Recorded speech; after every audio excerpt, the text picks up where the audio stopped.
Welcome back, everybody. I can't decide if it's gonna turn into spring or stay winter, but I was doing some cleaning and organizing.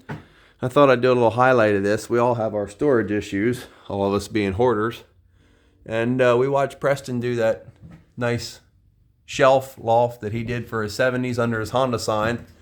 And then our good buddy to the south, MRC Builds, also built a loft.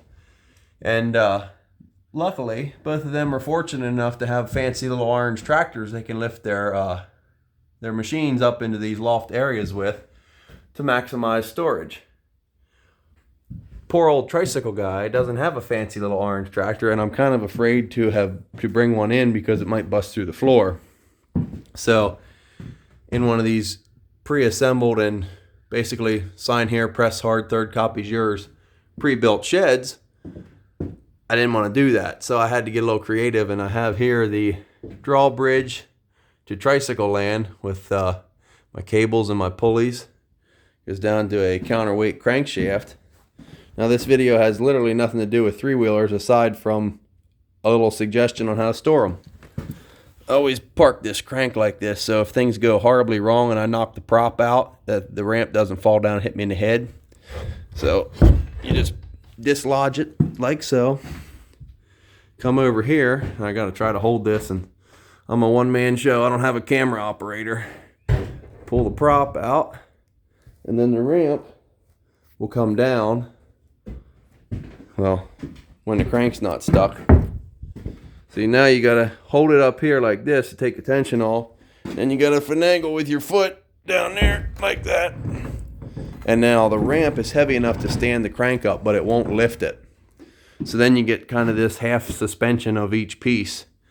And then, now I did show this in the video when Preston was here. That video got crazy, a lot of views. So if you didn't see that, go check out his channel. It was about a year ago. I think he put up the rarest 250R ever or something. It's a catchy title. You won't miss it. And you definitely want to check it out. But anyway, so now the ramp is halfway suspended and the crank is here. So with one or two fingers, you can lift this big block Chevy crank as the ramp descends.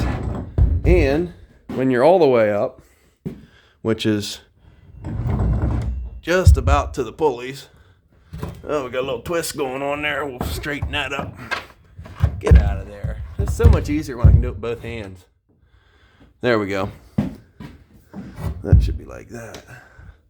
So now the ramp is all the way down. Now, while it is steep, I have ridden a 200S up it, but you got to be careful because if your chin ain't on the gas cap, you'll bust your head right up there on that 2x4. There's no marks. I haven't smacked it yet, but that day's coming. But anyway, this is a little suggestion. If you have a shed like this and too many three-wheelers, or you're a hoarder and you have other things you want to store, I think I'm 52 inches off of the floor from the bottom of this to the floor, and that gives you a fair amount of room. You don't need to be that high, but I was trying to split the height because I planned on only putting 70s and 110s up here.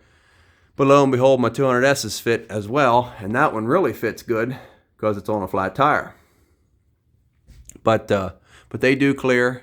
They got room up there, and I wanted to go further, but I didn't delete the windows when I bought the shed. If I'd have deleted the windows, I'd have brought the loft out probably 5 more feet, or maybe 4 studs. 4 more studs out into here somewhere maybe. But it all worked out. And that hole is currently holding right now. Well, let's go up and look. We got 170, 270, 370, 4 70s, 1 200S, 2 200S. So we got 4 70s, 2 200S's, 125M, and a blue 110. And there's a little bit of room right here. I could put a 70 in that spot, or finagle some things and maybe get one more 110 up here somehow. But it's tight, but it works. These would probably have all this area here all the way out almost to the door. So I wouldn't have a whole heck of a lot of room. If all these were down on the one floor with what's underneath it, I might have enough room for maybe a 200X and a 250X, and then the shed would be slap full. So it was worth it. And that's how you get them up there when you don't have a fancy little orange tractor.